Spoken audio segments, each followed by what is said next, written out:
And okay.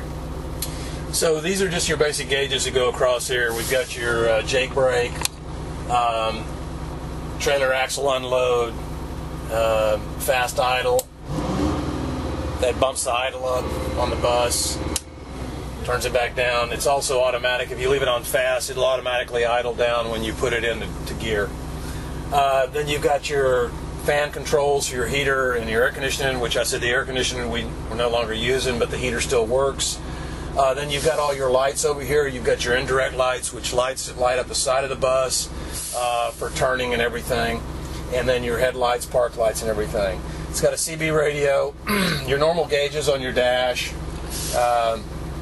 You've got a speedometer, a fuel gauge, heat gauge, oil gauge, your wipers, your turn signals, and it has a couple of different horns on it. It has a fancy air horn, and then it's got a standard horn too. Moving over here, this is just a platform for a laptop. When we used it, we had a laptop sitting up here with a GPS unit in it that would show us where to go. It's got a backup camera. The backup camera, the screen and everything works. The camera went out in the back. It went out when I bought it, and I haven't used it. I haven't replaced it. I don't really need it. Don't need it that much. So anyway, then it has a radio here and a tachometer. That's pretty much it for the front part of the bus. Rolling. Okay, now we're stepping into the bus a little farther. This is the front part of the bus right behind the driver's seat. And this is where we've made some modifications. When I purchased the bus, what it had was on this side, it had a couch that folded out into a bed.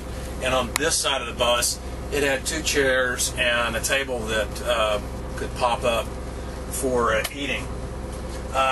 We took those out and we built these kind of a custom couch combination. I've got one set up so you can see what it looks like set up, and the other one is folded down.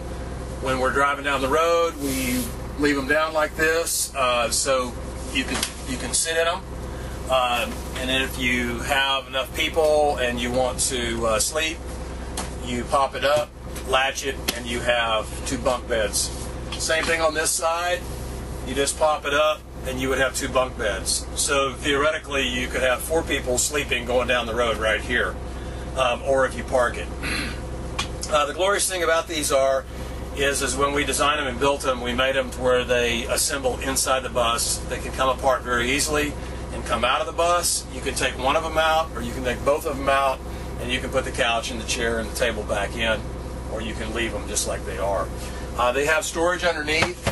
We designed those so we could also put some of the instruments down here when we were traveling. The guitars, the violins, and such could go underneath this compartment here for storage, so it would be more climate controlled.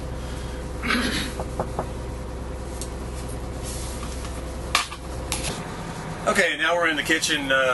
Stepping right in. This is kitchen's got a double sink, Corian countertops all the way around. It's got an ice maker. U-line separate ice maker right there. Cranks out quite a bit of ice. Lots of cabinet storage of all sorts. Pantry storage for food. Has pull-out drawers for your pantry. There's a refrigerator, freezer, lower refrigerator compartment. Like I said, lots of storage through here. Has a dishwasher. Folds down. Small motorhome type dishwasher. Has a built-in blender, 2-burner propane stove, convection microwave oven, and again lots of storage, plates. Everything that's in the bus goes with the bus. When I bought it, it was fully loaded with all the plates, forks, spoons, utensils, and everything that's in here goes with it. Again, just more storage, more utensils, blender, plates, pots and pans, the whole 9 yards. It's got everything. Okay, we'll head back to the back.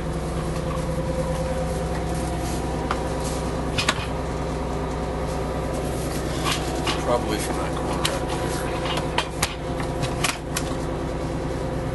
there. This is the electrical compartment here, and probably the neatest thing about this bus is a lot of your newer buses and even your older ones have automatic shut-offs. So when you turn the generator on or plug it in, it automatically switches over. Those were a big problem for a long time. They caught a lot of these buses on fire. So this one's manual, and it has very much, it's wired like a house. You've got a main disconnect right here. You pull the main disconnect down. If you want a shoreline, you lift the main disconnect up and you're on the generator. So it's more of a manual deal that you have to do, but it ensures that you have positive connection and you don't have a risk for the fire. All your 12-volt fuses and 24-volt fuses are all right here. You have all your gauges for all your batteries, from your bus battery, your house batteries, generator battery, everything. Tells you what everything's doing. Also, you have your controls right here to start and stop your generator. You can turn your generator on from right here.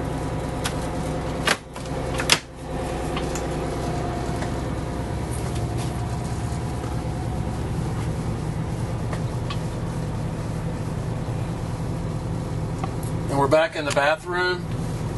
Corian countertop. It has a Corian shower with a handheld. Lots of storage back in here. A lot of pantry storage for linens.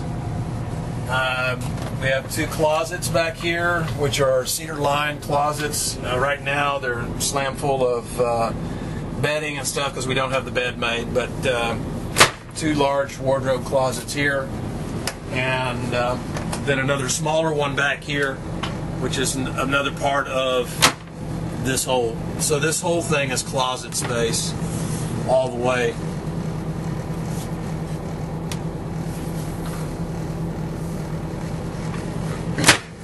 Gotta hurry, we're running out of battery. Okay. Fire. So this is the back bedroom here. As you can see, we added a bunk bed in. Again, this bunk bed can come out. We decided to leave it. It allows another person to sleep up there. If you don't want to use it, you can take that up and use it for storage. We have a bed, a television, more storage, furnace back here. Air conditioning unit on the ceiling, and there's 3 of those through the bus. 1 in the back, 1 in the middle, and 1 in the very front. Okay, we bought this bus in 2006. I bought it to use for my daughter. She had an opportunity to tour with the band, and she was still in school at the time. So we used it for that purpose, so she could continue her school. She was schooled in the bus, went down the road, hauled the band in here, and made all the shows. She's since gotten a scholarship. She's off at college now, so we need to sell the bus. It's going to be 4 years before she's ready to start rolling, and the bus needs to be used. It's a good bus. I'm the 3rd owner of the bus, and it's always been a private coach. And while it's a 77, it really overall has low mileage on it for a bus of this age. And I'll put my contact information on, and if there's any information that you want over and above this, you can certainly contact me, and we can talk about it some more. So I hope this video helped you.